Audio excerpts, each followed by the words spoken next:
تو یہ رویے تو آج عام ہے، تو یہ تو تکبر ہے۔ لہذا تکبر سے پناہ مانگے۔ نبی صلی اللہ علیہ وسلم کیا فرمایا؟ اللہ فرماتے الکبریاء ردائی، بڑائی تکبر میری چادر ہے، من جربہ عذبتہ، جو میری چادر کو کھینچے گا میں اس کو عذاب دوں گا۔ اس لیے تکبر والا رویہ چھوڑ دو، وہ مرد ہے یا عورت، چھوٹا ہے یا بڑا، امیر ہے یا غریب، حکمران ہے یا غلام، جب اس کے سامنے قرآن و حدیث کی بات پیش کی جائے، حق بات پیش کی جائے، اس کو چاہیے اس کو قبول کر لے۔ اگر اس کو جھٹلائے گا اور پھر وہ جو بات کہنے والا شخص ہے اس کو حقیر سمجھے گا تو سمجھ لیجئے اس شخص کے اندر تکبر ہے، اور متکبر لوگوں کو اللہ پسند نہیں کرتا۔ یہ بات یہاں پر سمجھائی گئی کہ مکے والوں، یہ تکبر چھوڑ دو اور اس رسول کی بات مان لو، وگرنہ جیسے اونٹ سوئی جو ہوتی ہے نا، سوئی اس کا جو سوراخ ہوتا ہے دھاگا ڈالتے، جیسے اس سوئی کے نکے میں اونٹ داخل نہیں ہو سکتا، ایسے متکبر آدمی جنت میں داخل نہیں ہو سکتا، ناممکن ہے۔ پھر قوم سمود کی کافر قیادت بھی متکبر تھی اور عام لوگوں کو دبا کر رکھتی تھی۔ یہ کمزور لوگ ہر قسم کے دباؤ کے باوجود حضرت صالح پر ایمان لے آئے۔ پھر قوم شعیب کی کافر قیادت بھی متکبر تھی، انہوں نے حضرت شعیب علیہ السلام اور ان کے مومن ساتھیوں کو جلا وطنی کی دھمکی دی اور کہا آپ کے سامنے صرف دو راستے، جلا وطنی یا پھر آپ کو دوبارہ ہمارا مذہب اختیار کرنا پڑے گا، ہماری تہذیب، ہماری ثقافت، ہمارا قانون، ہمارے قاعدے، ہمارا نظام، اس کے خلاف بات نہیں کر سکو گے، اگر بات کرو گے نکال دیے جاؤ گے۔ یہ ہوتا تکبر۔ آج بھی دنیا میں یہی مسئلہ ہے، اللہ کی حاکمیت کی بات کرو، اللہ کی توحید کی بات کرو، اسلام کو بطور نظام اپنانے کی بات کرو، لوگ ایسے گردن اٹھا کر دیکھتے ہیں یہ کون بات کر رہا ہے، کیونکہ وہ اپنے آپ کو چیلنج سمجھتے ہیں۔ وہ سمجھتے ہیں اگر یہ اپنا نظام کھڑا کرنا چاہتا ہے تو ہمارے نظام کے مد مقابل نظام بنانا چاہتا ہے۔ ہاں یہ بات ٹھیک ہے، اسلام دنیا میں جتنے نظام ہیں ان کے مقابلے میں ایک نظام ہے، اور نظام اسلام کا نظام چاہتا ہے کہ اس نظام کے ذریعے سے باقی سارے نظاموں کو شکست دی جائے۔ یہ اللہ کی منشا ہے، اللہ کی مرضی ہے۔ اللہ حق کو باطل پر دے مارنا چاہتا ہے تاکہ حق حق ہو جائے اور باطل باطل ہو جائے۔ کاش کہ ہم اللہ کے بندے، ہم اللہ کی بندیاں، ہم اللہ کی اس منشا کو سمجھیں۔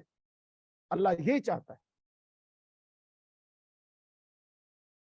پھر اس کے بعد حضرت شعیب علیہ السلام نے بنیادی مذہبی حقوق کی دعائی دی، پوچھا کیا تم لوگ ہماری ناگواری کے باوجود اپنا باطل اور مشرکانہ مذہب ہم پر مسلط کرو گے؟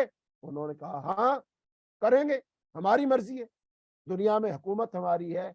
آج بھی دنیا میں ورلڈ آرڈر چلانا چاہتے ہیں بعض ملک، وہ چاہتے ہیں پوری دنیا میں ہماری مرضی چلے، جو ہم کہیں وہ ہو، اس کے علاوہ کوئی کچھ نہ ہو۔ اس کا مطلب یہ سارے لوگ مل کر ایک طاغوت بن رہے ہیں جو اللہ کے مد مقابل ہے۔ اللہ پاک فرماتے ہیں جو بندہ اللہ پر ایمان لائے اور طاغوت کا انکار کرے فقد استمسک بالعروۃ الوثقی، اس نے مضبوط کڑے کو ہاتھ ڈال لیا ہے، کہ اگر اس کڑے کو ہاتھ ڈال لیا پھر یہ گرنے والا نہیں ہے، یہ گریں گے جو باقی لوگ ہیں۔ تو اس لیے اللہ پر بھروسہ کرو، اعتماد کرو۔ یہی بات اللہ نے حضرت محمد صلی اللہ علیہ وسلم صحابہ کرام کو سمجھائی، اور ان کو یہ بات سمجھ آ گئی، اور پوری استقامت، پوری بصیرت، پوری دل جمی کے ساتھ اس رستے پر چلتے چلے گئے جس پر اللہ ان کو چلتا چلا گیا، نبی صلی اللہ علیہ وسلم کی رہنمائی کرتے چلے گئے۔ بالآخر وہی جزیرۃ العرب جہاں مسلمانوں کو اندھیرا ہی اندھیرا نظر آتا تھا، بڑے بڑے سردار ان کی سرداری نظر آتی تھی، اللہ نے 23 سال کے اندر سب ملیا میٹ کر کے صفائی کر دی اور جزیرت العرب پر اسلام کا جھنڈا لہرا دی۔ کیسے؟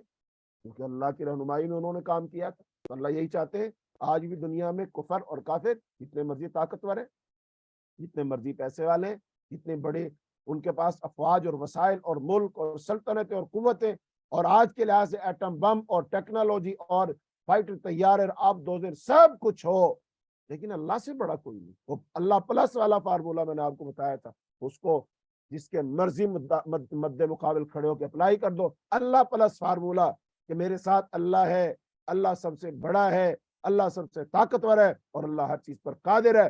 اس بات کو اپنے دل دماغ میں دہراؤ اور پھر کہو امریکہ بڑا ہے کہ ہم بڑے، ہم زیادہ طاقتور ہیں، کیونکہ میرے ساتھ اللہ ہے، اور جس کے ساتھ اللہ ہے زمین و آسمان کے لشکر اس کے ساتھ ہیں۔ للہ جنود السماوات والارض، زمین و آسمان کے لشکر اللہ کے ہیں، اللہ جس کے ساتھ ہو گیا سارے لشکر بھی اس کے ساتھ ہو گئے، اللہ اللہ خیر صلی اللہ۔